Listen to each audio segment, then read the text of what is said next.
Hi friends, மாடி தோட்டத்தில் அழகாக பூத்திருக்க கொடி ரோஸை பாருங்களேன். இந்த வெயில் காலத்தில் இதாவது பூத்திருக்கேன்னு சொல்லிட்டு எனக்கு ரொம்ப சந்தோஷமாக இருக்குது.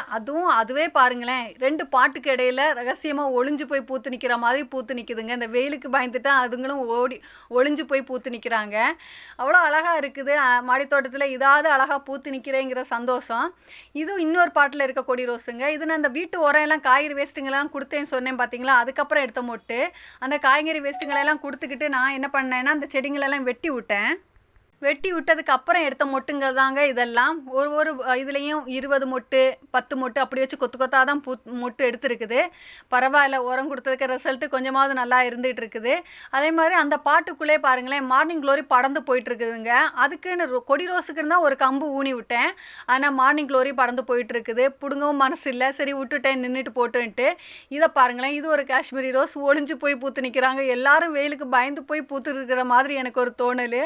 ஆனால் நானும் பார்க்கல, இப்போ தான் அதை தூக்கி பிடிச்சி பார்க்கக்கூடிய டைம் தான் அழகாக பூத்து நிற்குது. இன்றைக்கி எங்கள் வீட்டில் வச்ச மீன் குழம்பு தாங்க இந்த வீடியோவில் பார்க்க போகிறீங்க. நவர மீன் இன்றைக்கோடு மீனோட வாரம் முடிஞ்சிருச்சு. ஏன்னா மார்க்கெட்லேருந்து வாங்கிட்டு வந்த மீன் இன்றைக்கோடு காலிங்க. இது நான் எங்கள் ஒரு ஸ்டைலில் தான் மீன் குழம்பு வைக்கிறேன். சில மீனுங்களுக்கெல்லாம் நான் முருங்கைக்காய் மாங்காய் சேர்க்கறது இல்லை. சில மீனுங்களுக்கு இதை மாதிரி குழம்பு வைக்கிறது. தக்காளி பச்சை மிளகா வெட்டி போட்டு மசாலா அரைச்சி ஊற்றி எல்லாத்தையும் சேர்த்து ஒரே அடியாக நாங்கள் கூட்டி தான் வைப்போம், புளி கரைசல் சேர்த்து. இதுக்கு நான் என்னெல்லாம் மசாலா சேர்த்தேன்னு சொல்லிவிட்டு உங்களுக்கு வேணும்னா நீங்கள் கமெண்டில் சொல்லுங்கள். அது ஒரு தனி வீடியோவாக நான் மீன் குழம்பு பண்ணுறதை நான் போடுறேன்.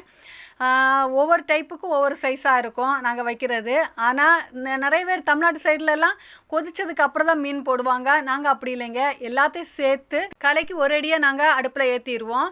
ஏன் நிறைய பேர் நினைக்கலாம், என்னடா இப்படியே நீங்கள் ஃபஸ்ட்டே வைக்கிறீங்களே, மீன் உடஞ்சி போயிடும், லாஸ்ட்டாக ஓடிட்டே முள்ளு ஒண்டியாக தான் இருக்கும்னு நீங்கள் நினைக்கலாம். ஆனால் இல்லைங்க, லாஸ்ட்டாக ஆனாலும் மீன் முழுவனாடு தான் இருக்கும். லாஸ்ட்டாக ஒரு வாட்டி நாங்கள் தேங்காயில் கடுகெண்ணெய் தாளித்து ஊற்றிடுவோம். நல்ல டேஸ்ட்டாக இருக்குங்க இந்த கடுகெண்ணெய் வாசனை. பாருங்களேன், மீன் உடையவே எதுவும் இல்லை, அப்படி தான் இருக்குது, நல்லா தான் இருக்குது. லாஸ்ட்டாக வர அப்படி நல்லா தான் இருக்குது, ஒன்றும் பண்ணலை. எனக்கு எங்கள் ஊர் ஸ்டைலில் வச்சு சாப்பிட்றது பிடிக்கும். எப்படி வச்சாலும் கூட நம்ம இங்கே வந்து வச்சா கூடங்க நம்ம அந்த ஊர் டேஸ்ட்டு வர மாட்டேங்குது. ஆனாலும் நாங்கள் சாப்பிட்டுக்கிறோம் மீன் குழம்புங்கிற ஒரு இதில். இன்றைக்கி மீன் குழம்பும் முட்டை ஆம்லேட், சைடில் ஆஃப் ஆயில் ஆம்லேட் போட்டுக்கிட்டு மாங்காய் வச்சு சாப்பிட்டேன். இந்த ஊரில் வந்து பழகுனதை அந்த மாங்காய் வச்சு கூட வச்சு சாப்பிட்றது எனக்கு பிடிச்சிருக்கு. அதையும் சேர்த்து வச்சு சாப்பிட்டேன். இன்றைக்கான சாப்பாடு இதுதாங்க. இதை முடிச்சுக்கிட்டு நின்று அடுத்த வேலைக்கு ஓட வேண்டியதாக இருந்துச்சு. எங்கேன்னு பார்த்தீங்கன்னா, பொண்ணுக்கு இப்போ ஆதார் கார்டெல்லாம் சேஞ்ச் பண்ணணும், நேம் எல்லாம் கரெக்டாக சேஞ்ச் பண்ணி ஸ்கூலில் கொடுக்கணும்னு சொல்லிட்டாங்க.